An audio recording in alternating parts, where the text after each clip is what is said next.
आम्ही अक्कलकोटला गेलेलो स्वामींच्या दर्शनासाठी. तसं आम्ही तिथं रात्रीचंच पोहोचलेलो. महाप्रसाद घेतात तिथं स्वामींची प्रतिमा होती, त्याचं दर्शन घेतलं. तिथं स्वामींच्या पालखीचंही दर्शन घेतलं. मंदिराच्या बाहेरच्या बाजूलाही स्वामींची प्रतिमा आहे, तिचंही दर्शन घेतलं. दर्शनाच्या रांगेत थांबलो, स्वामींचं दर्शन घेतलं. मंदिरात आतमध्ये गेल्या गेल्या आम्हाला आरती सापडली, आरती केली. दर्शन तसं 10 मिनिटातच झालं. मंदिरात थोडा वेळ बसलो, नंतर महाप्रसादासाठी गेलो.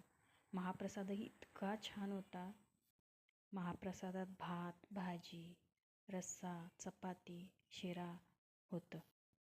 महाप्रसाद घेतला आणि लागलो परतीच्या वाटेला.